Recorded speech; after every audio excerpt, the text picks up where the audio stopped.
As Nigerians prepared to vote for president on Saturday, Sister Meg Odeh looked up from a selection of pineapples laid out at a fume-choked roadside market and considered the fate of her country. She ticked off the sprawling problems facing Africa's most populous nation: insecurity, poverty, corruption. "I'm just praying for something good to happen to our people," the Roman Catholic nun said with a sigh. More than 84 million voters in this country of some 190 million will head to the polls in what is seen as a close and heated race between 76-year-old President Muhammadu Buhari and top challenger Atiku Abubakar, a billionaire former vice president. Both have pledged to work for a peaceful election even as their supporters, including high-level officials, have caused alarm with vivid warnings against foreign interference and allegations of rigging. "We love our country and we need our country to be safe from all the violence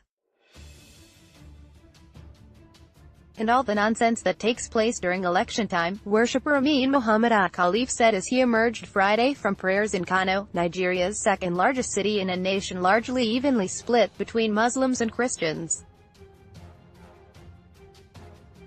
When Buhari came to power in 2015, he made history with the first defeat of an incumbent president in an election hailed as one of the most transparent and untroubled ever in Nigeria, which has seen deadly post-vote violence in the past.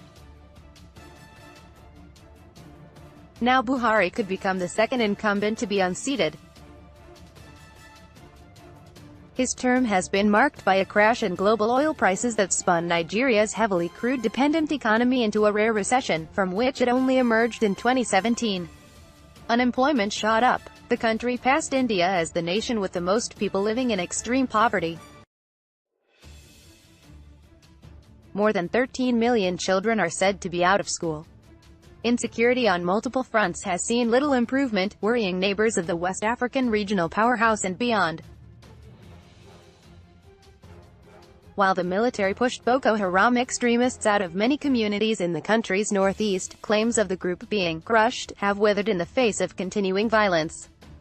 A new offshoot pledging allegiance to the Islamic State group has surged in recent months, attacking military bases, and this week, a governor's convoy, sending tens of thousands of people fleeing anew. On top of that, banditry in the northwest, oil militants in the south and deadly fighting in the central region between farmers and herders over increasingly precious land keep security forces stretched and the population on edge. On Friday, authorities reported at least 66 deaths in a single community this week in what one resident blamed on farmer-herder clashes. Even in the fight against corruption, in which Buhari could claim some progress, many in Nigeria have expressed concern that those targeted are mostly opposition figures. Last month, Buhari damaged his reputation by suspending the country's chief justice, a key figure in any legal challenge to the election, over graft concerns without consulting other branches of government as required.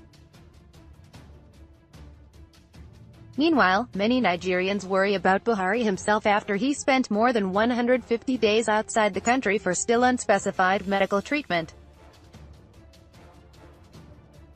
Spare in both charisma and physique, Buhari spoke for just a few minutes at his final campaign rally on Thursday and struggled to hear or grasp a number of questions in an earlier, nationally televised town hall. Joking with colleagues about the president's seemingly befuddled condition at times, one employee at the airport in the capital, Abuja, pointed to his temple and grinned. "No SIM card," he said. Buhari's chief of staff, Abba Kyari, has thought to remind Nigerians how bad it was before this administration, when every declared reform was in fact a disguise to privatize profit and leave the rest of us with all the risk.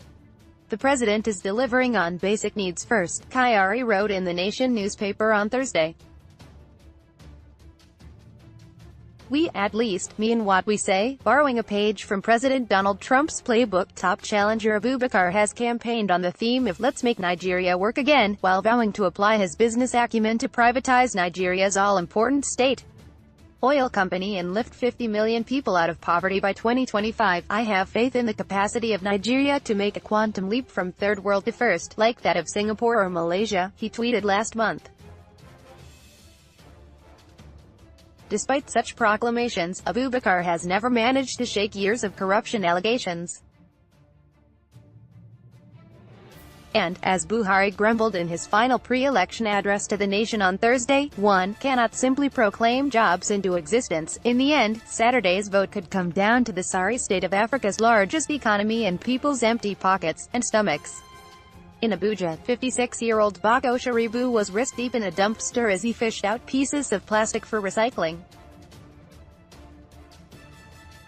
His shy smile disappeared as he recalled that he once had good work as a janitor. Now he struggles to make his target of 300 naira 83 cents a day. Everybody suffers too much. Hungry everywhere, he said, adding that if he could save a few thousand naira he would send the money to his